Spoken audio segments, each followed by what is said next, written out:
Welcome to the Forgotten Narrator. They are cold, unfathomably cold. Not in temperature, though their necrodermis shells bear no warmth, but in presence, in intention. The Necrons do not rage, they do not hope, they do not weep. They simply exist, carved from living metal and shaped by a will that defies mortal comprehension. For many, they are merely another Xenos threat, ancient, calculating, relentless. But what if that is only a veil, a distraction from something far more apocalyptic? What if, beyond their tomb worlds and phalanxes, they harbor a singular, final ambition, not to rule the galaxy, but to silence it forever? Because beneath their mechanical perfection lies a hatred older than chaos itself. A hatred not just for the warp, but for everything it represents. Soul, emotion, imperfection, corruption. The Necrons do not fear the warp. They reject it, utterly and violently. And if their true objective is not conquest, but annihilation of the warp itself, then the implications stretch far beyond human understanding.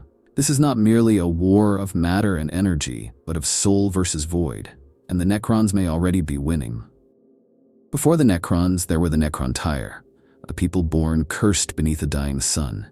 It bathed their world in deadly radiation, stealing their vitality before they ever reached maturity. Short-lived, bitter, and constantly aware of their own impermanence, the Necrontyr were obsessed with death long before they became lords of it. Every element of their culture revolved around mortality, their towering necropolises, their rigid caste structures based on lifespans, their relentless desire to conquer time itself. There was no peace among them, only the slow crawl of decay. And from that suffering, a terrible clarity began to form. They saw the Old Ones, vast, ancient beings, wielders of warp sorcery, seemingly immune to the passage of time. And they hated them. The Necrontyr waged war against the Old Ones, driven by envy as much as by desperation, but it was a war they could never win. The Old Ones were masters of the warp, while the Necrontyr had no psychic gifts, no spiritual resonance. It was like battling gods with stone tools. Each defeat deepened their resentment. And in that resentment, a hunger grew. Not just for revenge, but for transcendence. If life would not grant them immortality, they would take it by force. It was then that they encountered the C'tan, star gods, vast beings of living energy who fed on the souls of stars. The Necrontyr, broken and directionless, saw salvation. The C'tan offered them a gift, immortality in exchange for their flesh. It was not a decision made lightly, but neither was it questioned by many. To be rid of pain, disease, and time? To become unkillable, infinite? It was the promise the Necrontyr had chased for millennia, and they accepted. The price, of course, was everything. Biotransference ripped the souls from the Necrontyr and cast them into metal bodies. Their individuality fractured, their emotions were numbed or erased entirely. Their culture died in a single moment of transformation. What emerged was not the Necrontyr, but the Necrons. The few who retained their awareness, like the nobles and the Silent King, came to see the horror of what had been done. The rest became slaves to duty, programming, or madness. They had conquered death, yes, but in doing so, they became its instruments. And yet, even in this ruined form, their original hatred endured. Their war against the Old Ones reignited with horrifying power. No longer burdened by age or weakness, the Necrons swept through the galaxy like a plague. Entire species were annihilated. Planets were sterilized, and the warp, that twisted mirror of sentience, watched and recoiled. What makes this origin so vital is not just its tragedy, but its clarity. The Necrontyr sought immortality and found damnation. They were denied the warp and instead became its antithesis. Every pain they suffered was the result of a universe that favored soul, psychic might, and chaos. In losing their flesh, they were finally able to wage war on that universe in earnest. It is no accident that the Necrons despise the warp. Their war with the Old Ones was against gods who used it like a brush to paint reality. The psychic races that flourished afterward, the Eldari, humanity, even the orcs, all tread the path of the soul. The Necrons tread the path of negation. Their very existence is a wound in the warp, a rejection of everything it feeds on. And while their initial war was born of envy, what grew from it was far more profound. A desire not just to conquer, but to unmake the canvas upon which the Old Ones had painted their power. This, then, is where the story truly begins. Not with the silent march of tomb worlds, but with the screams of a dying people beneath a hateful sky. A people who were never given a chance to live, and so decided to become death itself.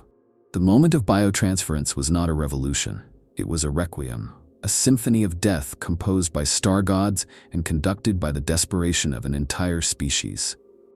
The Necrontyr, whose lives had been governed by the tyranny of entropy, willingly marched into the annihilation of everything they were. Their bodies were stripped away atom by atom, their minds etched into cold metal, and their souls, or whatever passed for such in them, devoured by the Cetan. What emerged from that process were not living beings. They were echoes, digital remnants, and hollow kings. The Necrons were born, not as conquerors, but as casualties of their own ambition. But more than anything else, it was the soul that was lost. That ephemeral connection to the warp, the bridge between consciousness and the Imperium, was severed completely.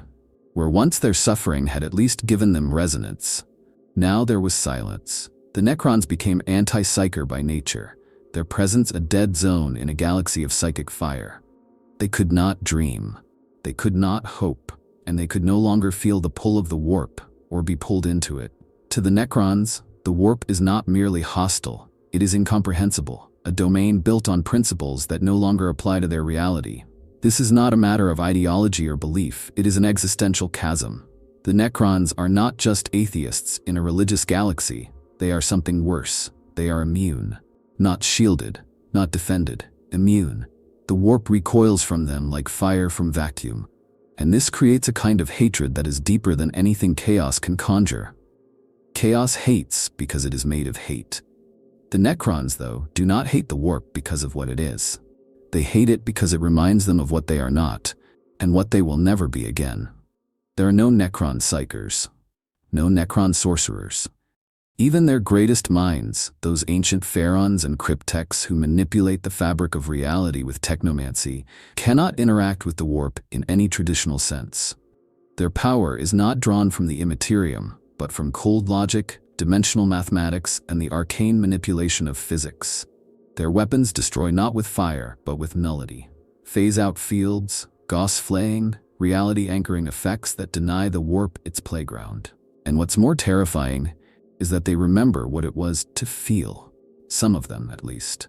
Those few lords whose minds survived the biotransference relatively intact still carry the memories of what it meant to love, to rage, to long for something greater. Now they are ghosts trapped in perfection, screaming silently in bodies that cannot decay. They see the galaxy erupt with life and emotion and madness, and they are reminded of what they surrendered, of what they were tricked into surrendering. The Cetan devoured their essence and left behind mockeries, parodies of sentience, and every flicker of psychic light across the galaxy is a cruel joke in their honor. That loss defines everything about the Necron perspective. To them, chaos is not just an enemy, it is an abomination. A realm of pure thought, of emotion unchained, is a nightmare to a race that no longer dreams. The warp is a wound that bleeds madness across the galaxy, and they, perhaps more than any other race, are equipped to close it. Not through exorcism or sacrifice, but through technological extermination.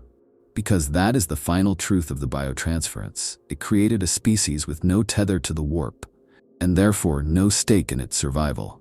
Unlike the Eldari or humans, the Necrons do not rely on the warp for travel, communication, or power. Their technology transcends it.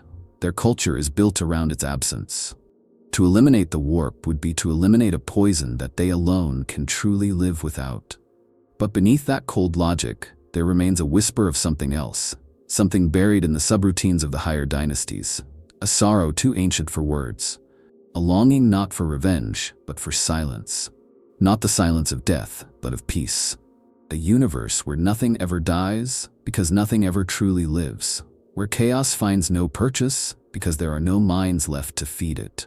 Biotransference didn't just make the Necrons into machines, it made them into the galaxy's immune system. Corrupted, yes, but still seeking to cleanse, to cauterize, to purge. And if the warp is the infection, then the cure may be more terrible than the disease.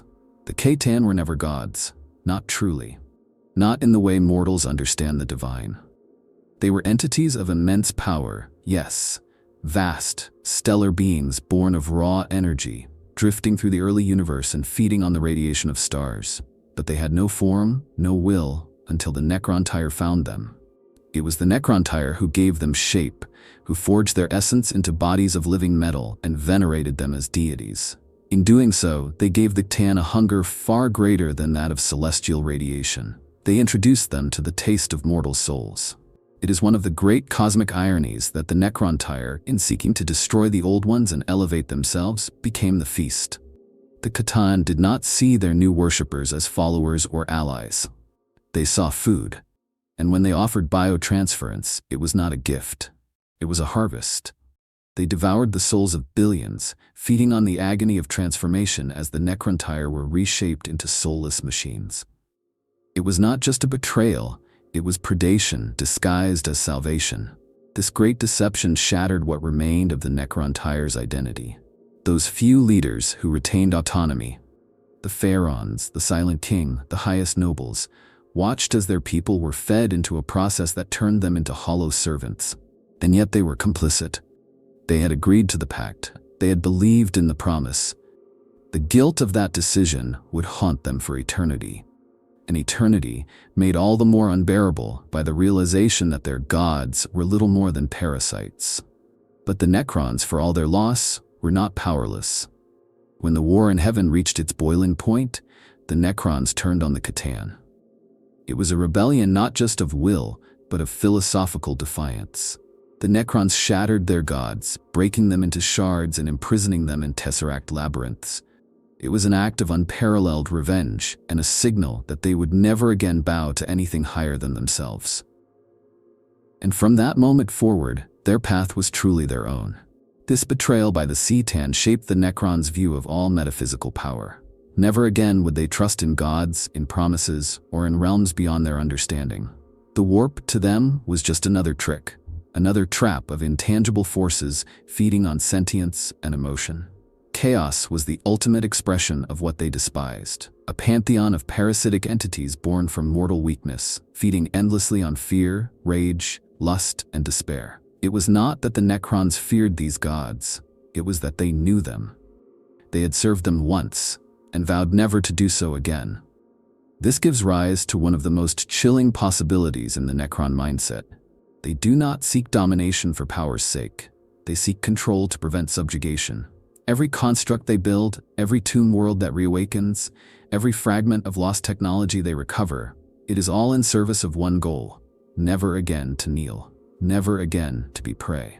The C'tan taught them that submission leads to annihilation, and they took that lesson to heart with mechanical clarity. That's why the Necrons will never treat the warp as a source of power.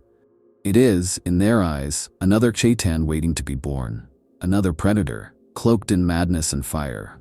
To wield it is to be consumed by it, a fate they will not suffer again.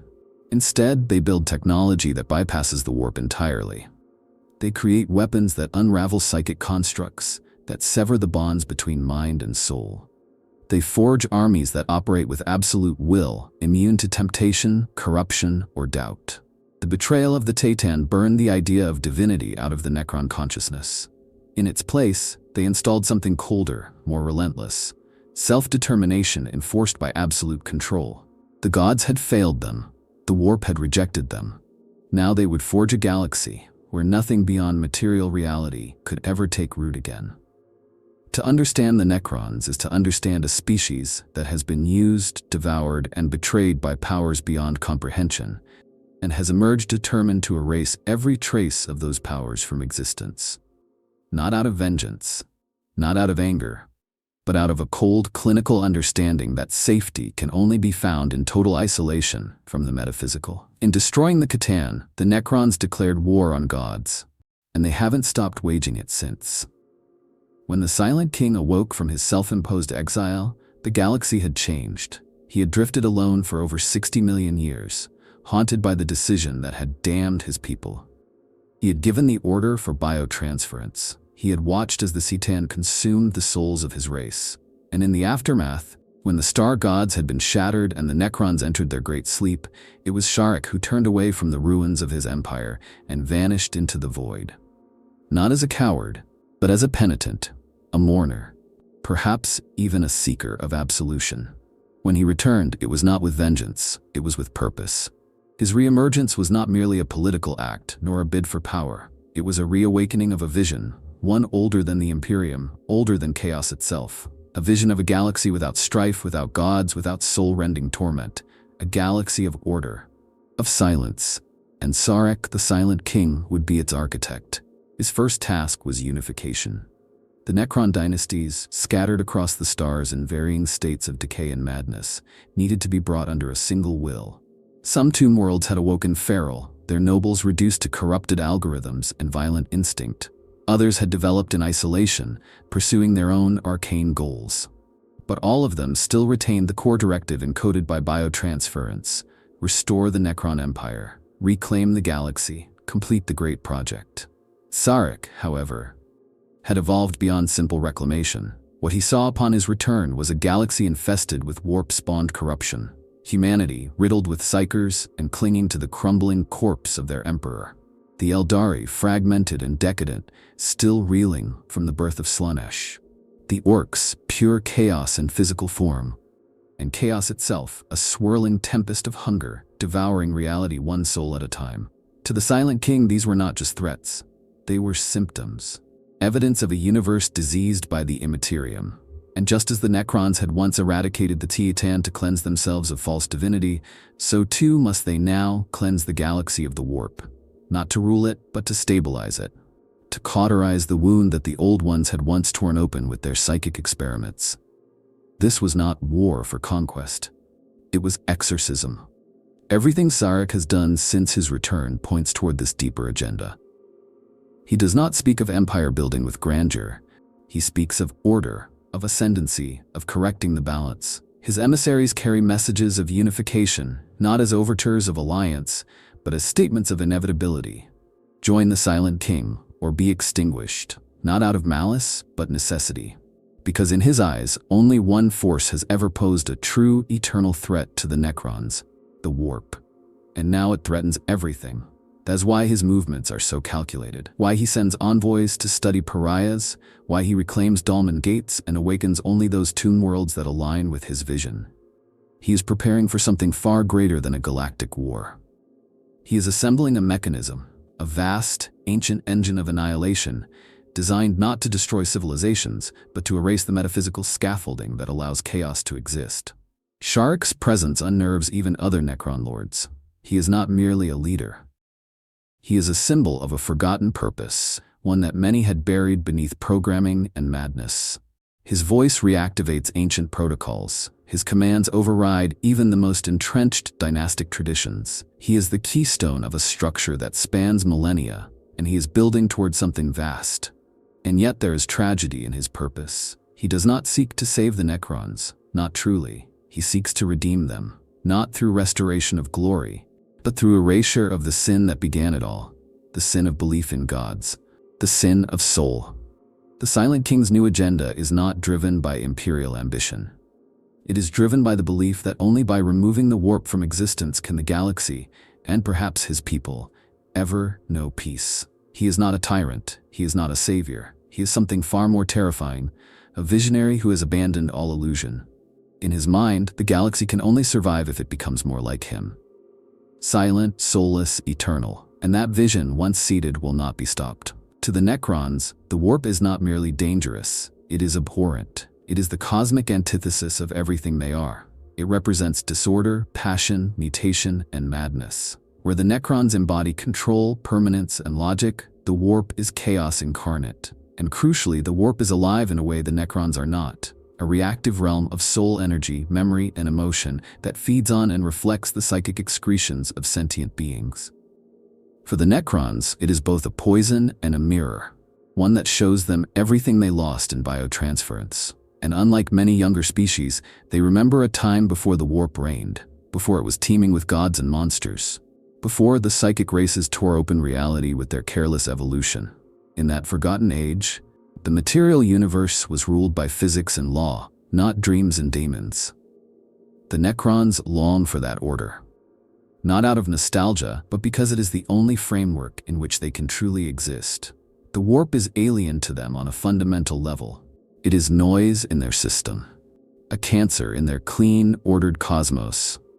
To understand the Necrons' hatred of the warp, you have to grasp what it means to exist without a soul. The warp cannot touch them, but they cannot touch it either.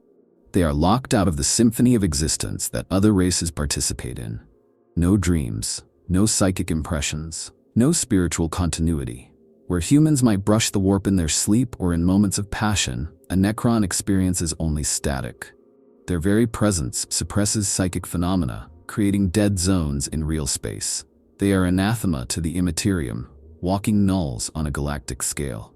And yet, they are surrounded by a galaxy that depends on the warp for everything.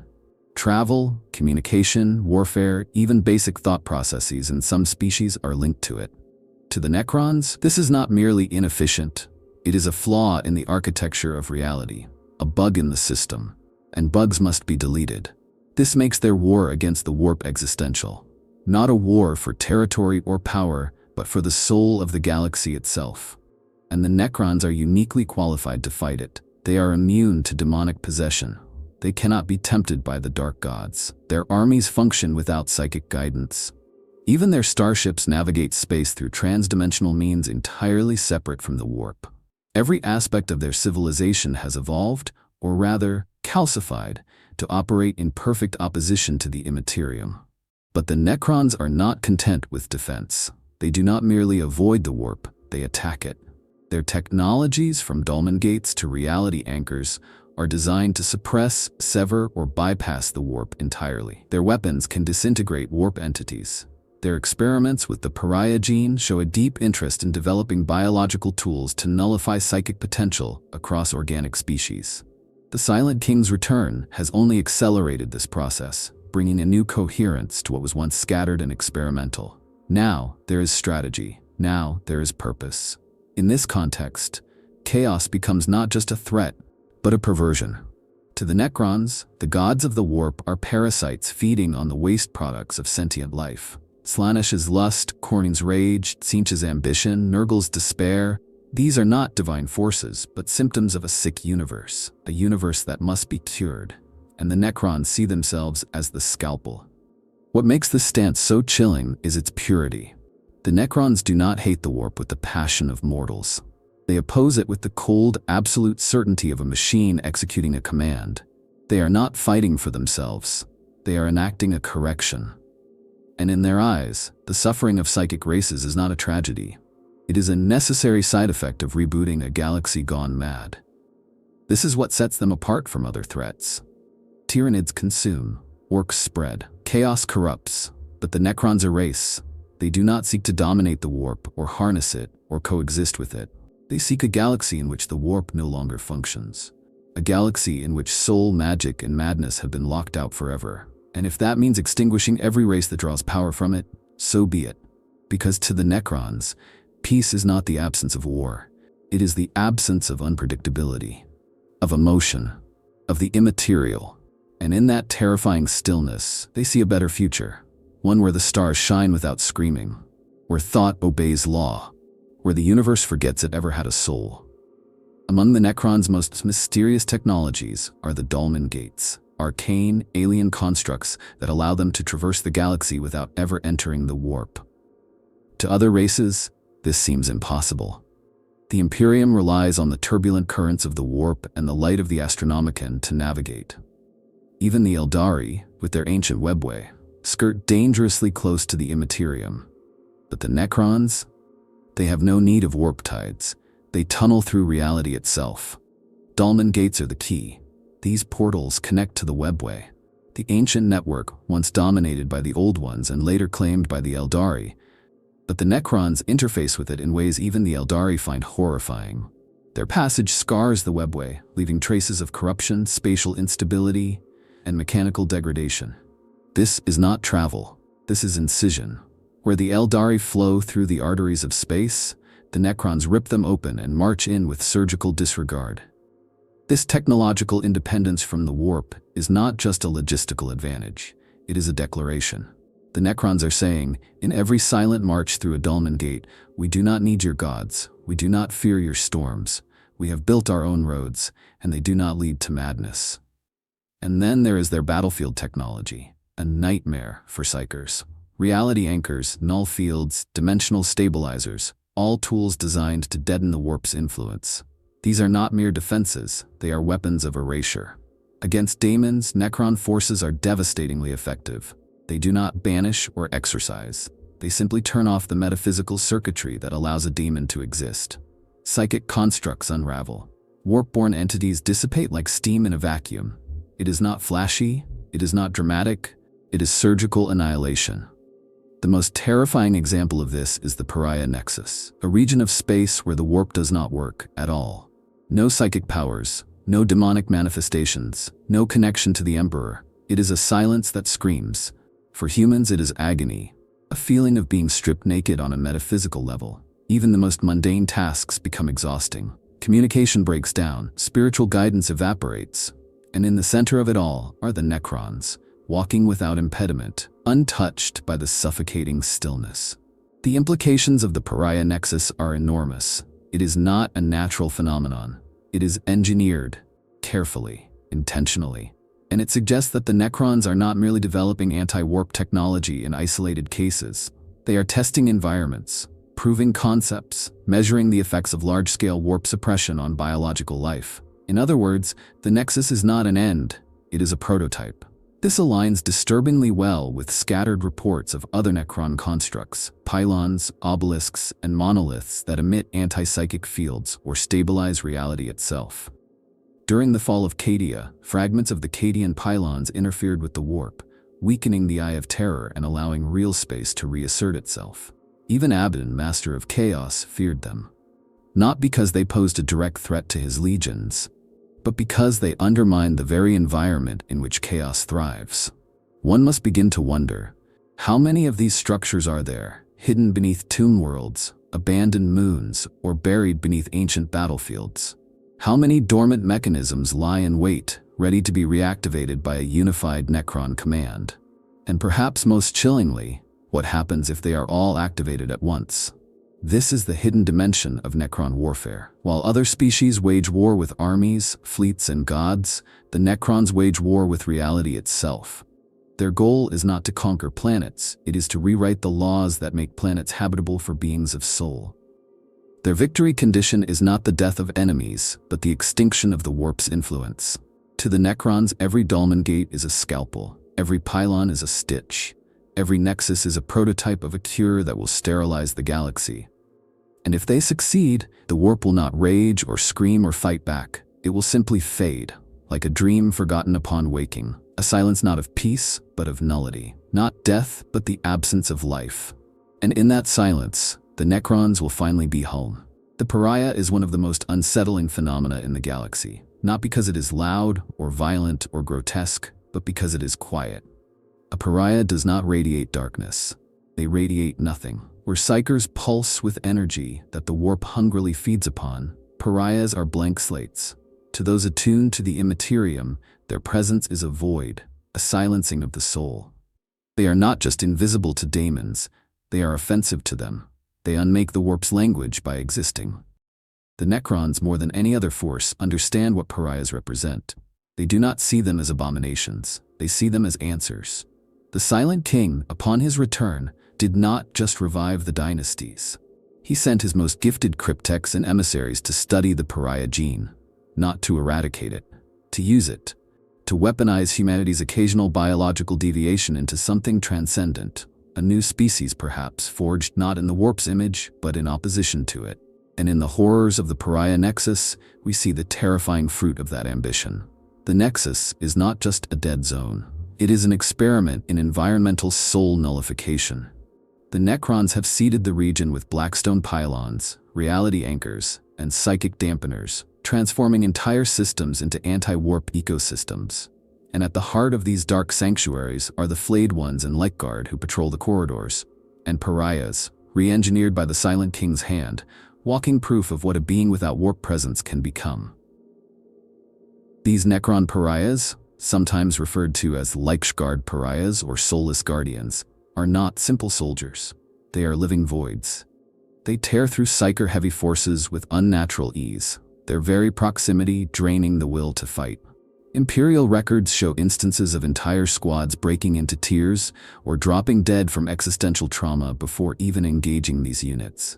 And it is not a psychic attack, it is the absence of psychic resonance, a reminder of what it means to exist in a galaxy where the soul has been denied. To the Necrons, this is not horror, it is evolution. The Pariah gene is not a curse. It is a gift, perhaps even the bridge between the soulless eternity of the Necron and the biological necessity of life. A being like a Pariah walks the line between flesh and machine, warp and nullity. It is the perfect prototype for a future where life persists without chaos, where sentience exists without madness, where the warp, finding no echo, starves and dies. It is no coincidence that the Silent King has shown an unusual interest in humanity. Among all races, it is humanity that seems to produce pariahs most frequently, a quirk of genetic drift, psychic overload, or some ancient manipulation. Whatever the reason, the Necrons have begun abducting pariahs from across the Imperium, not to kill them, to cultivate them. Some speculate that Sarek seeks to seed the galaxy with pariah-human hybrids, beings immune to warp corruption who might serve as custodians of a new order. Others believe he intends to elevate the pariah strain to replace humanity entirely. What's more disturbing is the possibility that the pariah phenomenon is not accidental. Some fan theories suggest the Necrons may have subtly engineered this gene into the human genome millennia ago. A delayed tool for a war that could not be fought with ships and Gauss weapons alone. A war against the soul fought on the cellular level. If true, it would mean the Necrons have been preparing for this phase of galactic transformation since before the rise of the Emperor. Humanity, in this view, is not an enemy or an obstacle, but a tool being refined, ready to be reforged into the Necrons' final weapon. This theory casts a chilling new light on the wars within the Pariah Nexus. The Imperium believes it fights for territory, for communication, for survival. But perhaps what it is truly fighting for is the right to possess a soul. Because if the Necrons succeed, if they perfect the Pariah, then the future of the galaxy is not one of fire and blood, but of silence. A silence where no daemon stirs, no psyker cries out, and no soul whispers across the stars. A silence enforced not by extermination, but by adaptation.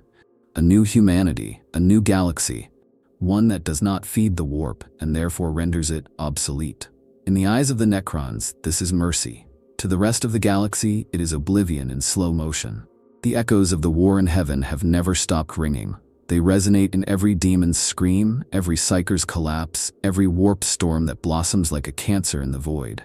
60 million years have passed, but the wounds inflicted during that ancient conflict never truly healed. They festered. The galaxy is not merely decaying, it is still bleeding from a war that broke reality itself. And the Necrons remember. Not in myth, not in fading legend, but in data, in cold, perfect memory. The war in heaven was not just a war of gods and machines, it was the genesis of the modern universe's horror. The old ones, with their mastery of the warp, sculpted psychic species as weapons. The Krork, the Eldar, the Roshan, and others lost to time. Each one amplified the warp's potency, thickening it with thought, emotion, and power until it began to twist. The Necrons, soulless and grounded in material law, watched in horror as the very fabric of reality was turned into an echo chamber for madness. To them, the warp was not a tool. It was a contagion spreading through existence.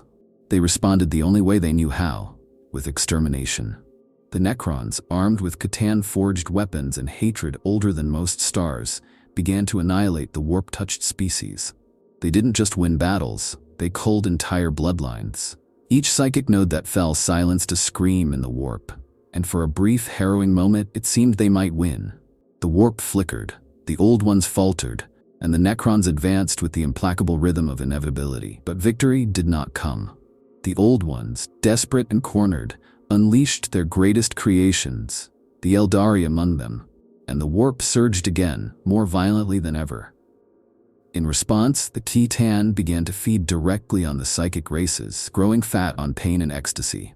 The war escalated into a conflagration so great that even the gods bled, and in the end, no one truly won. The old ones vanished. The Necrons went into hibernation. The warp, now bloated and sentient, gave birth to chaos. Now, in the current age, the galaxy teeters on a knife edge once more. Psychic energy saturates everything. Humanity, the dominant species, is blossoming into a full-blown psychic race, just as the Eldari did before their fall. The parallels are impossible to ignore. The birth of Slaanesh shattered the Eldari and created the Eye of Terror. What might the birth of a new warp god do to humanity, or to the rest of the galaxy? The Necrons see this. They've seen it before, and they will not let it happen again. Zarek's actions, the reactivation of tomb worlds, the consolidation of dynasties, the expansion of the Pariah Nexus, all follow a terrifying logic. The galaxy is re-entering the cycle that destroyed it once. The psychic crescendo is building. Chaos feeds more voraciously than ever. And the Necrons, as before, are awakening to finish what they started. But this time, there are no Satan to manipulate them. This time, there are no old ones to stand in their way. There is only the shattered Imperium, fractured Xenos empires, and the roiling open wound of the warp. If ever there was a moment to excise it, to cauterize the immaterium with finality, this is it. The war in heaven was a warning. The next war may be a purge. The implications of this are staggering. It means that the Necrons do not view the current galactic conflict as a new war. They see it as a continuation, a final chapter. The old ones birthed a mistake, and that mistake has metastasized into chaos. The Necrons' duty, as they see it, is not just to survive, but to erase the consequences of that mistake from the universe. And they will not stop. Not because they are cruel, not because they are ambitious, but because they believe they are right. The last time they slept, the warp gained strength. If they sleep again, it may consume everything. There is no compromise in this vision, no diplomacy, no coexistence. There is only eradication of gods, of emotion, of soul. The war in heaven echoes through time not as memory, but as prophecy. The Necrons march not to reclaim their throne, but to restore the galaxy to what it once was, silent, ordered, unfeeling. And in doing so, they may bring about a peace so absolute it feels like death. Because, in truth, it will be. In the deepest voids of space, beyond the reach of Imperial Vox signals and even Eldari farseers, lie constructs that defy explanation. Blackstone fortresses, monolithic machines older than time, hewn from a material that drinks the warp like a desert gulps rain. These vast structures, so often misunderstood or misused by those who stumble upon them, may hold the final keys to the Necrons' silent crusade. Because Blackstone, and the fortresses built from it, are not just weapons, they are tools of metaphysical surgery, instruments designed to excise the warp from reality itself. To the Imperium, Blackstone is a miracle and a mystery. It blocks psychic energy. It can nullify demonic presence. It interferes with warp navigation. But to the Necrons, it is something far more sacred, the last relic of their ancient war. Forged in the twilight of the war in heaven, Blackstone was not created by the Imperium, nor by the Eldari. It was crafted by Necron hands, or perhaps by the Tan themselves, to serve as a bulwark against the immaterium. Where the warp touches real space, Blackstone repels. Where chaos corrupts, Blackstone cleanses. But the fortresses are not just passive defenses. They are mobile, intelligent, and capable of weaponizing their null properties in catastrophic ways. When weaponized properly, a Blackstone fortress can destabilize entire warp rifts. It can, in theory, sever the connection between real space and the warp entirely, not just locally, but on a systemic level. And this is what makes them so terrifying in the hands of the Necrons, because they remember how to use them. During the 13th Black Crusade, the fortress known as Will of Eternity, seemingly under Abaddon's control, was used as a weapon of unimaginable power. But many now believe that the War Master was merely a pawn. The fortress responded to him, yes, but not fully. It held secrets he never unlocked, mechanisms he never dared activate. The true knowledge of the Blackstone fortress's potential lies not in the hands of Chaos or the Imperium, but in the tombs of ancient cryptex, encoded in data crystals and sleeping minds that are only now stirring. These fortresses may be the culmination of the Necrons' anti-warp agenda. Not simple weapons, but surgical instruments capable of performing a galactic lobotomy, severing the immaterium's link to real space piece by piece. Each fortress could become a node in a larger grid. A network of psychic silence. A cage built not to contain daemons, but to starve them of fuel.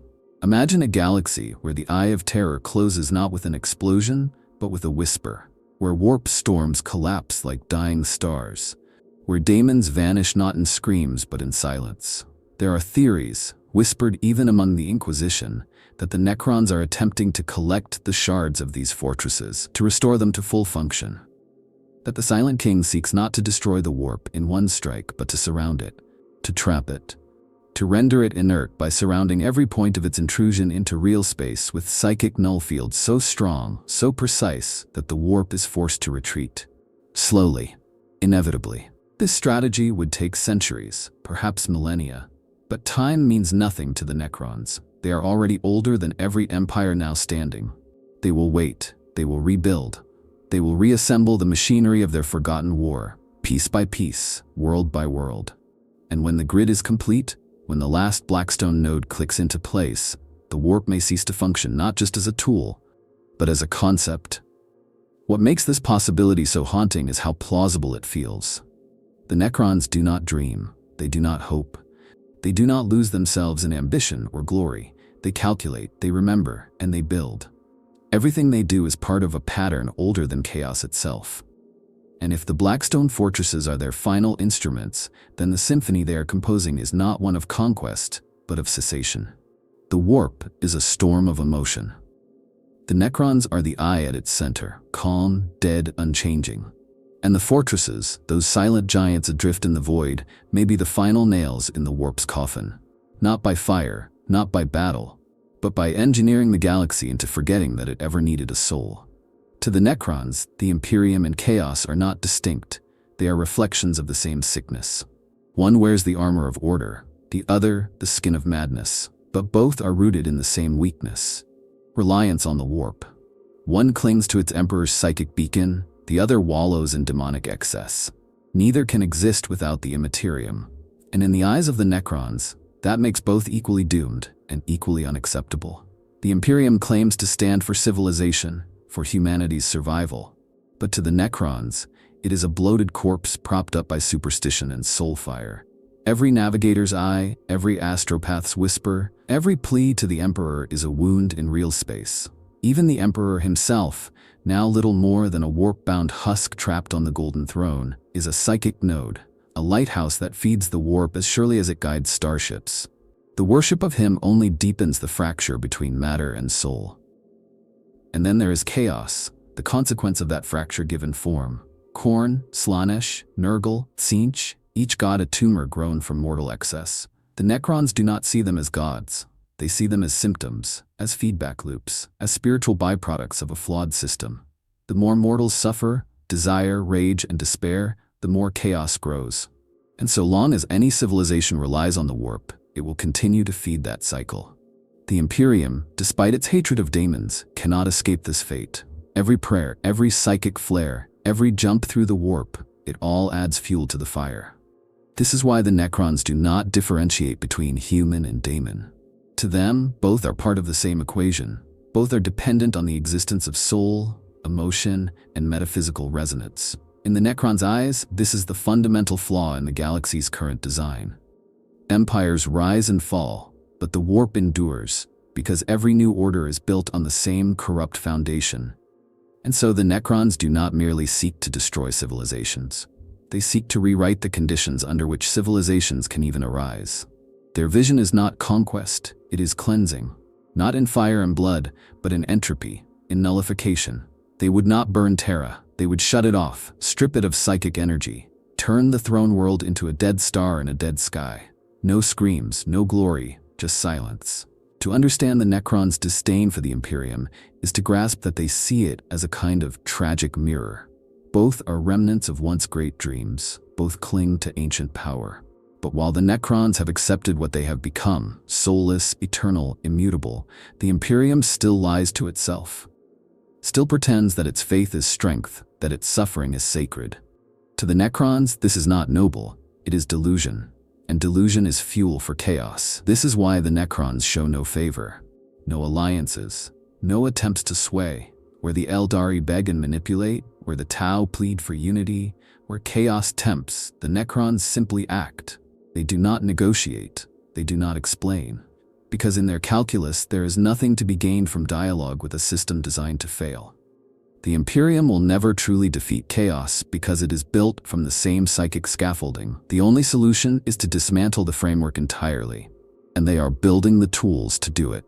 The Pariah Nexus, the Blackstone fortresses, the experiments with the Pariah gene. These are not isolated projects. They are steps in a program, a multi-pronged operation to remove the warp from the galactic equation, to replace psychic communication with phase signals, to replace warp travel with Dolmen gate networks, to replace emotion with function, faith with silence. If successful, the result would be a galaxy in which chaos cannot survive, not because it was defeated, but because it cannot grow. Like removing oxygen from a fire.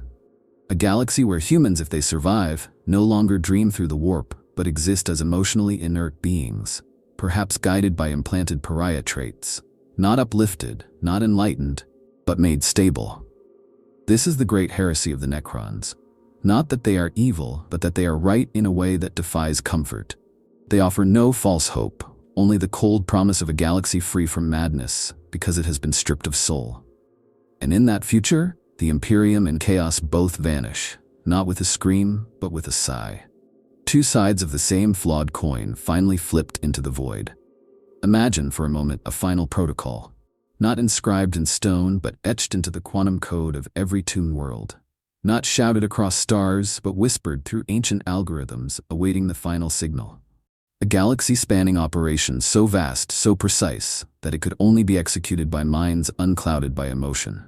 The Necrons may possess such a plan, a theory whispered among fans, speculated in lore fragments, and feared by those who understand what their silence hides.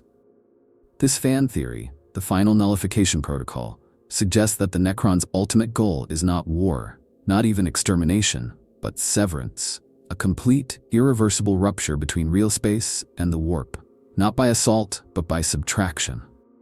To excise the immaterium like a malignant tumor, not destroyed but isolated, trapped forever beyond reach. It would begin with the activation of dormant pylons across critical systems.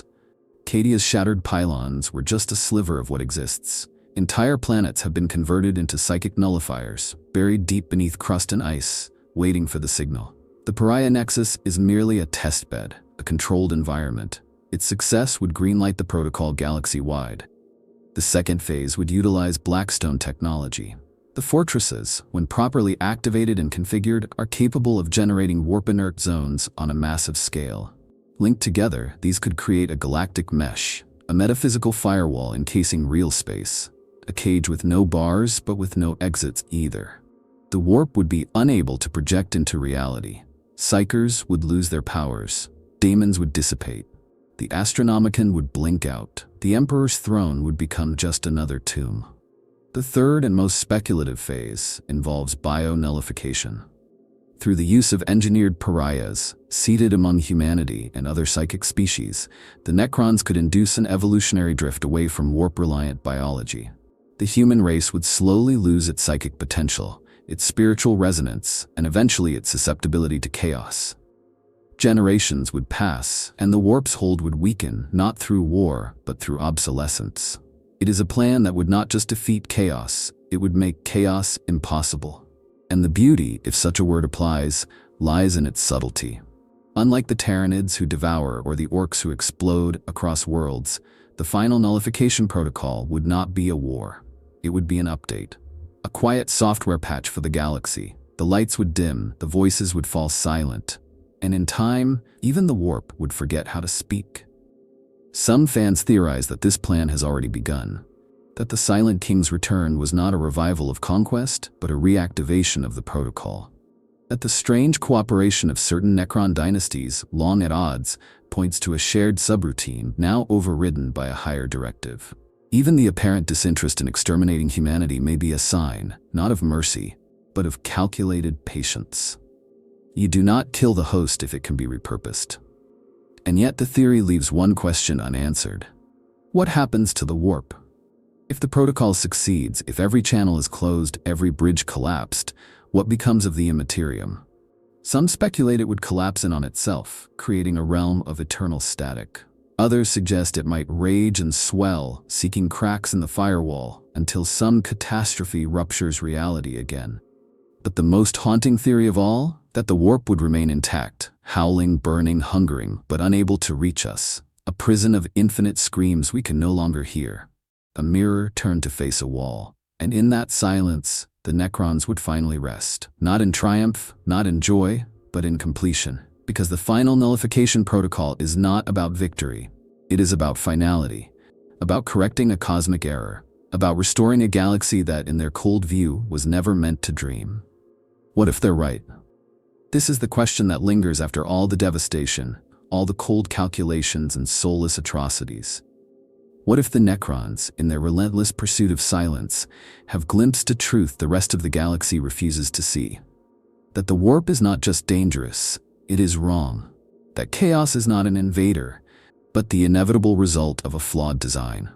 That soul, for all its beauty and depth, is a vulnerability, a leak in the structure of existence, allowing horror to fester. The Eldari believed they could master the warp with art and excess, and birthed a god of suffering. Humanity has built an empire on the back of psychic potential, and now teeters on the edge of another abyss. Even the orcs, crude and chaotic, unknowingly manipulate the warp every time they believe hard enough. Everywhere in the galaxy, emotion births entropy, passion summons predators, and the Necrons, once victims of betrayal and pain, now look upon this cosmic tragedy and ask the unthinkable. What if none of this is worth saving? There is something deeply unsettling about their solution. Not a genocide of peoples, but of potential. Not the erasure of bodies, but of souls. To eradicate the warp would be to eradicate everything that gives sentient life its spark. Love, fear, creativity, madness, hope. It would be a victory of logic over chaos, yes, but also of sterility over wonder. A universe without the warp might be safe, but it would also be hollow. And yet, can we truly say that the galaxy as it stands is better? Every psychic flare is a risk. Every act of faith a gamble. Entire worlds are lost to demonic incursion in seconds. Innocents suffer fates worse than death because their minds accidentally brushed the wrong emotion at the wrong time. The Great Rift divides the galaxy. The Eye of Terror never closes. Chaos grows not through conquest, but through existence. Is this the future? A universe trapped in an eternal loop of madness and rebirth, each cycle birthing louder screams? The Necrons offer an alternative. A terrible one, yes. A future without gods, without magic, without soul, but also without suffering, without chaos, without the warp storms that destroy civilizations in hours. A galaxy of clean lines, stable laws, quiet stars. It is the dream of machines and a nightmare to mortals. But it is a dream, a vision, and it begs the question, if the only way to stop eternal horror is to erase the soul, is that a sacrifice worth making? Some would say no. That to be human or Eldari or anything else is to feel. That even in the face of annihilation, the soul is sacred. That the answer to chaos is not suppression, but evolution. That perhaps one day the warp can be healed, or balanced, or even guided. But the Necrons do not believe in healing. They believe in perfection through subtraction, in purity through silence, and their actions are not random. They are building towards something. A moment, perhaps, when the entire galaxy faces a final choice, to continue feeding the warp and its infinite hungers, or to unplug it forever. And if that moment comes, if the Pariah fields expand, if the Blackstone grid hums to life, if the Silent King activates his final protocol, then what remains may not be life as we know it. It may be something else, something quieter, something colder, something eternal. If you've enjoyed diving deep into the shadowed logic of the Necrons and exploring the horrifying implications of their anti-warp crusade, subscribe to the channel for more lore dissections, fan theories, and existential terror from the grimdark future of Warhammer 40k.